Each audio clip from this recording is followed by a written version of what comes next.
Hello, it's Kristen, and I want to tell you my conversion story. I am a Cradle Catholic, but I didn't always believe in everything that the Catholic Church teaches. I strayed a little bit, so even as a Cradle Catholic, I have a conversion story. So my parents are both Catholic, and they brought me and my sibling to church every week. They're very consistent with Mass every week, and they tithed very generously, and sometimes we would volunteer our time to the church with fundraisers and feeding the homeless and various other initiatives. Also saying grace before meals. That was pretty much the extent of what my parents taught me. They really relied on the church for my formation.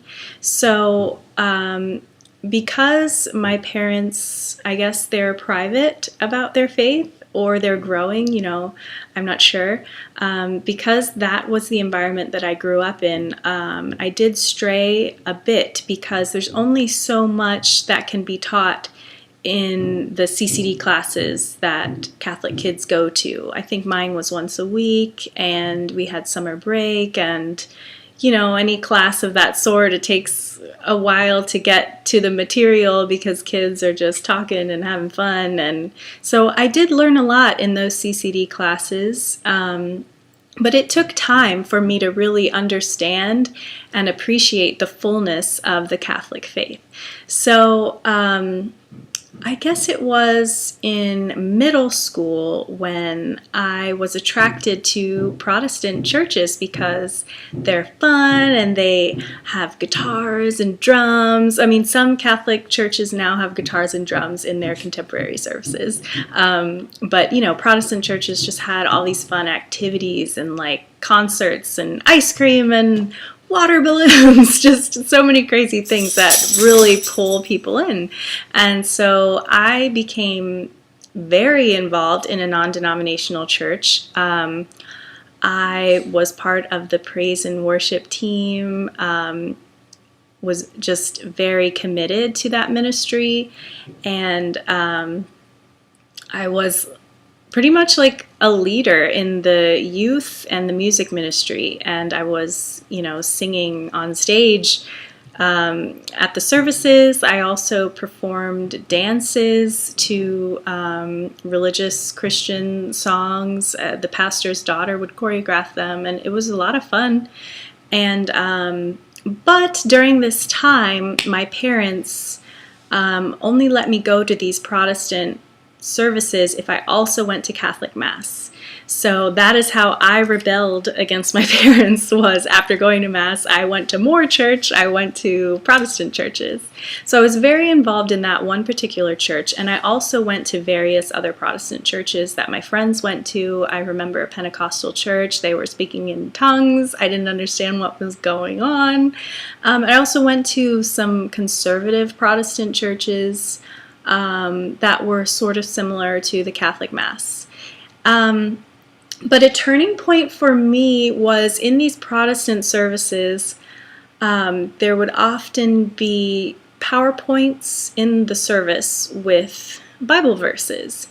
And it just felt so lacking to me, even at that young age. It just felt that this teaching was just not how it should be.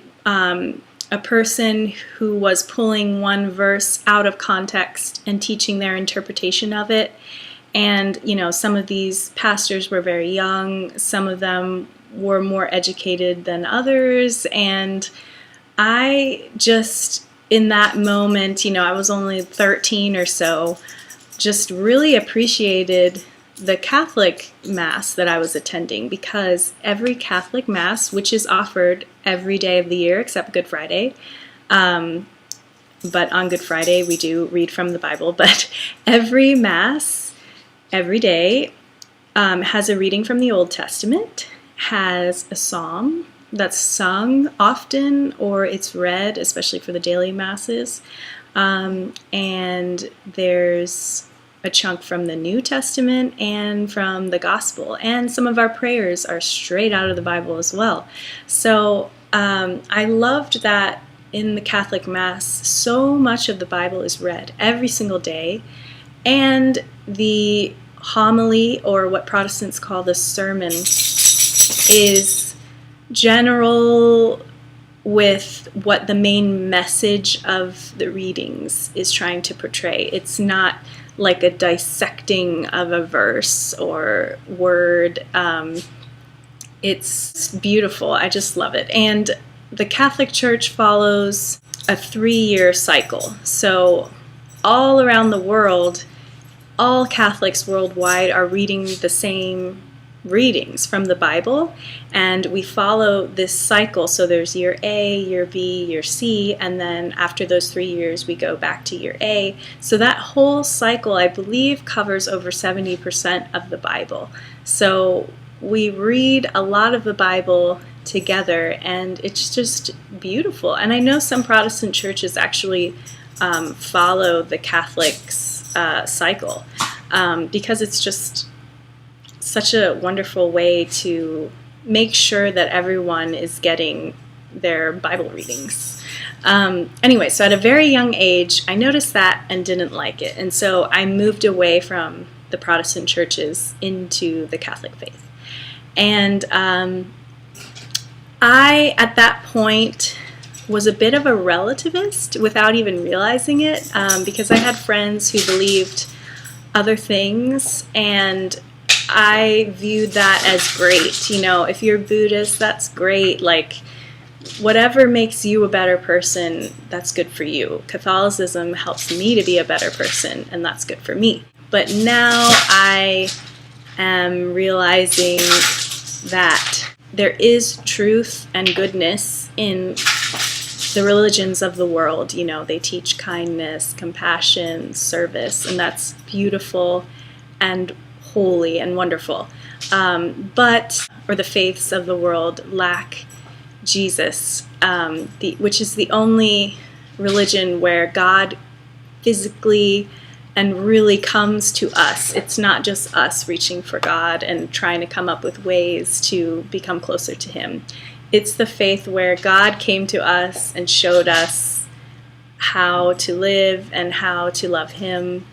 And so yeah, I was a relativist when I was younger without realizing it. And I was a cafeteria Catholic for a while. So I grew in the faith and accepted a lot of the teachings. But some teachings I just thought, you know, that's not for me, and I did not follow them. So yeah, I know Catholics are super annoyed with cafeteria Catholics, and I will admit that I was one of them. But I guess in my defense, I was young, and now I accept the church's teachings, all of them, even though some are hard. But you know, things that are good are not easy, and that's just how life is. That is pretty much my conversion story. I never fully strayed from the Catholic Church. I always went to Mass, and the church has been the most stable thing in my life. It's always been there. And even when I was looking at other religions, you know, in college I took a world religions course, I always felt attracted to the church. I always was just so inspired by the strong Catholics in my life. I've always been involved in ministries in the church. My music minister in high school, I always think of her as my confirmation sponsor. She wasn't officially my sponsor. I had a wonderful sponsor who met with me for coffee, and she was wonderful. But my music minister, I just spent so much time with her over many, many years, and she was just such a beautiful example of Christian love and how to be a great Catholic. So she was a great inspiration to me. I also worked for a religious order of sisters. That was just a wonderful time in my life, and I wish I could work for them again. Yeah, if you have the opportunity to pray with religious sisters or serve with them in some capacity. I definitely recommend it. They're just so inspiring. So yeah, and I went through Catholic University. I went to public school, which I actually love and would love, if I have children, to send them to public school, because I do think it's important to be exposed to all different types of people, and it's just great to pick up those social skills. But I want to really teach the Catholic faith at home and not just rely on the church, because there's only so much that can be taught in those CCD classes. I did love going to a Catholic university. So yeah, never strayed fully from the church. It took time, though, for me to fully embrace the Catholic Church 100%. I think most of my friends throughout adolescence, they knew I was Catholic, but I don't think that they knew, that I was a relativist at that point. So people might think that I was always a strong Catholic through and through throughout my whole life, but there were some times of questioning, just questioning everything. And I always found, Catholicanswers.com, whenever I had, a moment of questioning and I went to the Catholic Answer, it was always like, oh, yes, that makes so much sense. So I love Catholic apologists. And I would look for answers to my questions in other faiths. And I always went back to the Catholic apologists. It just made so much sense to me. And I just feel that the Holy Spirit is just guiding the Catholic Church in her teaching. Also, when I was questioning my faith, I would look up Catholic miracles. Catholic miracles are just so inspiring. I just recommend that you look into them. I'll have to do another video just on those, but whenever I just felt such a lack of faith and just like, God, are you there? Like, is this all really true? When you read about these miracles, they're just so amazing. I mean, the stigmata, pictures of Mary, statues of Mary crying, real tears, the Eucharistic miracles. The Eucharistic miracles are so crazy. I mean, a priest leaving a host out by accident and then blood appearing. And flesh. So these miracles, they're just so crazy, and it's just so beautiful that God gives us these miracles to help us in our faith. And I also love that, whenever these miracles happen, they have scientists come in and look into the tears on the painting, make sure it's not just, condensation or mold, and, the scientists will affirm that, yes, these are actually tears, or this is actually blood. So, I don't want to go off on a tangent here, but if you are lacking in faith, look into Catholic miracles and the Marian apparitions. So I explained the Bible readings in church that really led me to the Catholic Church, but also a lot of the Protestants that I grew up with really believed in faith alone. So faith alone is the teaching that, you are going to hell if you don't believe in Jesus Christ. And so a lot of people in my adolescence, really wanted me to go to their church, and even though I was already Christian, they wanted to convert me to their church because they thought, their church was the truth, and if you don't go to their church, you're going to hell. So, they had very good intentions, but that was a huge turnoff to me because I could see in my friend groups that they were turning a lot of non-Christians away from Christianity because they were just so aggressive, and it just wasn't working. And, when I read the Catechism of the Catholic Church, it accepts that there are good things in other faiths, but, Jesus Christ is the way, but the Catholic Church is not judging the whole world. The church is going to teach truth, but at the end of the day, God is the only judge, and we are not to judge. And also the whole faith and works debate. So Catholics do not believe that they can work their way to heaven, which is what a lot of Protestants think about Catholics. But the Catholic Church has always taught that without faith in Jesus, there's no salvation. The Catechism of the Catholic Church, in paragraph 161, says, "Believing in Jesus Christ and in the one who sent him for our salvation is necessary for obtaining that salvation." In paragraph 181, faith is necessary for salvation. And then it quotes Jesus' words from Mark chapter 16, is, "The one who believes and is baptized will be saved, but the one who does not believe will be condemned." And so the church has never taught that a person can get to heaven solely on the basis of their good works, but works play a role in our salvation. James chapter 2, verse 24 says, "See how a man is justified by works and not by faith alone." The scriptures speak again and again about how we'll be judged on our works. So works are important, and but no amount of works apart from faith in Christ will do us any good. So works are important, but if you only have works, that's not going to get you to heaven. You do need faith. But God is the only judge, and we don't know what is in another person's heart. Just because they're not going to church or openly talking about their faith doesn't mean that their heart may be opening. And at the last moment before death, if their heart opens just a little to God, God can do the rest. If you want to read about divine mercy recorded by St. Faustina, you can read about that. And it just confirms, we aren't to judge others, and there are no limits to God's divine mercy.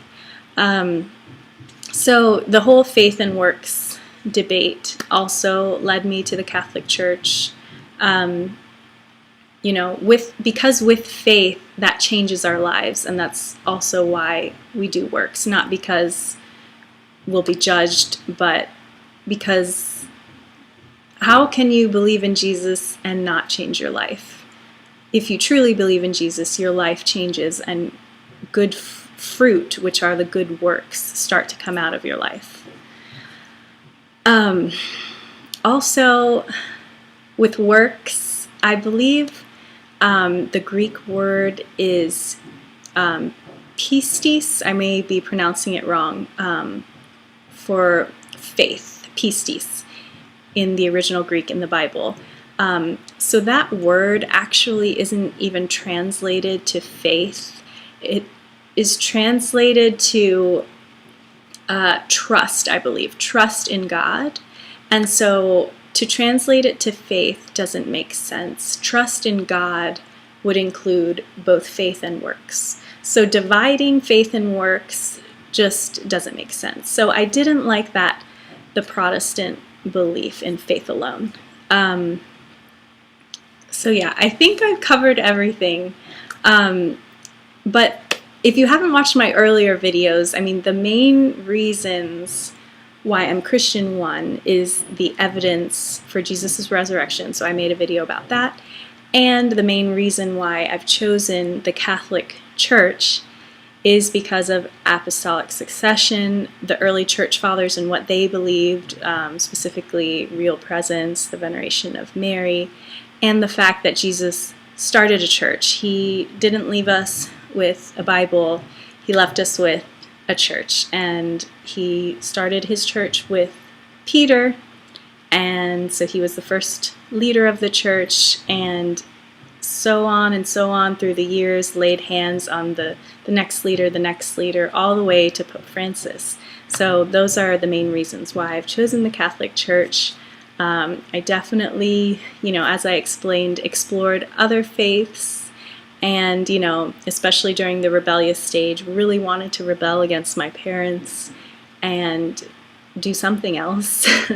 But through my research and study and prayer, I have really found the Catholic Church to be the true church that Jesus Christ started. And so that's why I'm Catholic. So that's my conversion story, and I hope you enjoyed, and I hope you have a wonderful week, and I'll see you next week. Bye-bye.